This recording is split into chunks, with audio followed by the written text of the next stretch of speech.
FÄ×r Elise is a masterpiece with a mysterious crease. It's Rhyme and Reason 464. There's a rhyme and reason for your life. There's a rhyme and reason. Hey there, Tony here, and I'm getting just a little bit Germanic with you today. FÄ×r Elise, yes. And that's not even exactly the way you say it, but that's close to how most people would recognize the name of that famous Beethoven piece of music. And the reason I bring it up is because as I started to prepare all this information today, I opened up my laptop and on Pandora, I had it set on the classical channel. I like to have it on there a lot of times when I'm writing something. FÄ×r Elise came across and started playing.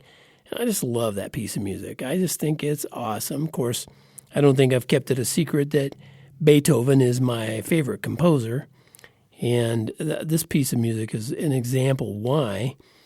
But for some reason today I just decided to look up who Elise was. And it turns out she might not have been who the music was written for. I mean, if you can believe Wikipedia and some other sources that I looked up too, FÄ×r Elise might have been Therese, or Teresa, however they might have said it, a woman with the long name of Teresa Malfatti von Rohrenbach-Zudetza. Say that 5 times fast. She was one of Beethoven's students, and some say that a guy named Ludwig Noll, how about that? They both had the same name, same first name, Ludwig von Beethoven and Ludwig Noll. Ludwig transcribed the music to FÄ×r Elise and other parts of that composition, which he found about 40 years after Beethoven died. But Noll, N-O-H-L, Noll, might have transcribed the wrong name. And the web gets even more tangled after that. A guy named Klaus Martin Kopitz did another study of the music, and he decided that there's actually evidence that the piece was written for Elisabeth Ruckel, R-O, umlaut O, C-K-E-L, a 17-year-old soprano.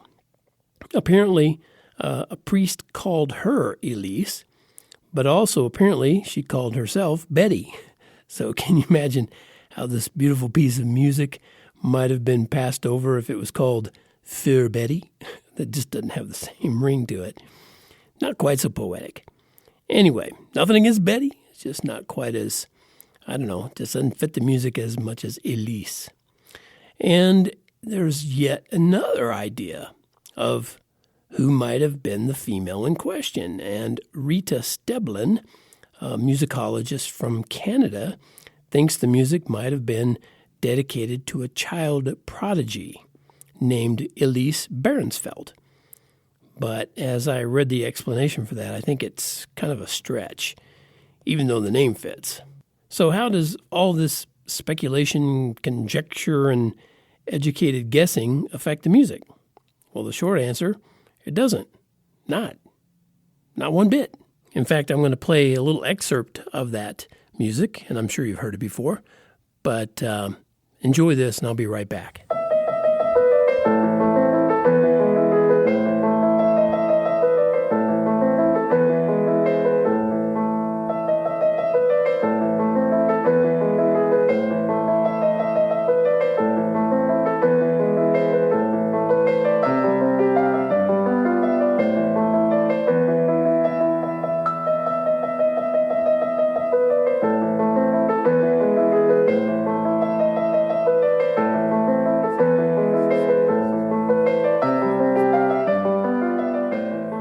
See what I mean? That's just beautiful. I just love that piece of music.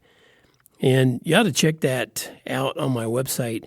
There's a video I shared of that piece of music, and it's really, really cool. It's like an overhead shot of someone playing a piano, and all the notes that they hit are also, they somehow or another connected to lights. So things light up. It's sort of an overlay of lights. I don't even know how to explain it. You have to go there to TonyFunderburk.com FÄ×r Elise and watch that video. It's really, really cool. I've seen him do that on several things now. I love watching it. It's sort of mesmerizing and hypnotizing.